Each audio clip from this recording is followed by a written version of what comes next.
This is Marcus Washington with the Capital Dome Report, and we're going to start off with the Georgetown Hoyas. Georgetown plays Creighton next. They're coming off their best win of the year. They beat Providence 73-72 when David Duke missed a free throw that could have tied it for Providence at the end after probably one of the worst fouls of the game by Javon Blair when he undercut him with Georgetown up by two in the waning seconds. But Creighton is going to pose a very, very different problem than what Providence did. Providence runs a tight flex.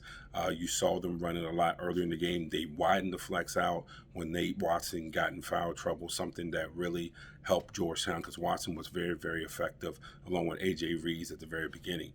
Creighton is a lot different. Creighton will run a lot of 4-out, 1-high, 4-out, 1-high, dip down, similar to what you see Villanova does.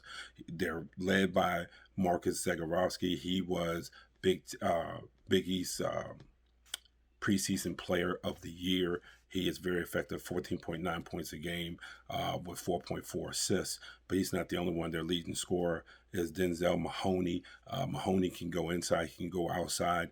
And that's going to be tough for Georgetown to handle. Now, look, the Hoyas love to play man defense, and this could end up working against them because Creighton is going to widen the floor. They're really going to space the floor. They're going to put Wahab, or when Eagle Fa is in, they're going to put them both in screen and roll. I can see it coming in that 4-out, 1-high. So that's going to be tough to defend when you have to honor the wings. If you pinch, then there's going to be the passing lanes for all the Creighton shooters. If you don't pinch, then you have to worry about them getting to the front of the rim and possibly getting your bigs into foul trouble. So Georgetown has some work cut out for them. One of their keys will be, will Ewing mix up the defense? Will he play a little bit more zone defense? He played it for 1-2 possessions against Providence. He did go 1-2 press against Providence maybe once or twice. That's stuff that he needs to do more often. It would be good if Coach Ewing would vary the defense and turn Georgetown into one of those multi-defensive teams as opposed to straight man, straight man, straight man. I'm a big man person, and I love that they go out and they attack, but you can go out and attack full court. You can come back to a 1-3-1 for one possession. You can go to a 2-3 for one possession, then go back to man. And there are just so many things you could do, especially with the athletes and the length that Georgetown has that they don't do. So a team like Creighton might be a bad matchup for Georgetown. Now, on the offensive end, Georgetown will need to have sort of that balance scoring that they had against Providence. Chudier Belay, he kind of jumped up there, filled in for the cold shooting Javon Blair. And Georgetown needs that. It cannot be Blair and Jamarco Pickett being volume shooters along with just throwing it into Qudus Wahab a handful of times. It must be a balanced, flowing offense, and we saw that. The one good thing about Pickett that he showed in the Providence game was he was really committed to getting to the front of the rim, and he did it successfully, and that will need to continue. But offensively, Georgetown will need to take care of the ball. Against Providence, best performance as far as turnovers. Georgetown is not very good when it comes to turning the ball over. They only turned the ball over 7 times against Providence. One of the things that Coach Ewan said when he was asked about it, he said they didn't do anything different. They just executed better. We will see how that works against Creighton. If I'm Creighton, I attack anytime I can attack defensively to see if I could take advantage of what are Georgetown's weakness, like I said, which is taking care of the ball. So Georgetown and Creighton, they face off tomorrow night at Creighton.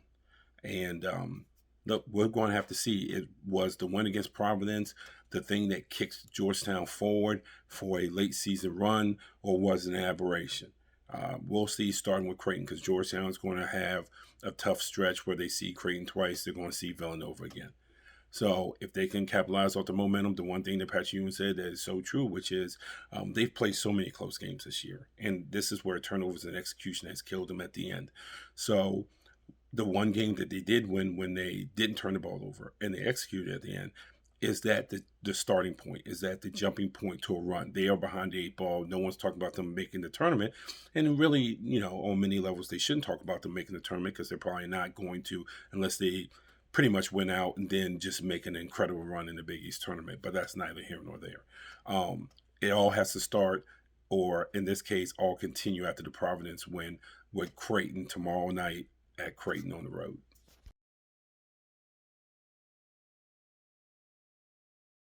Come back to the Capitol Dome report.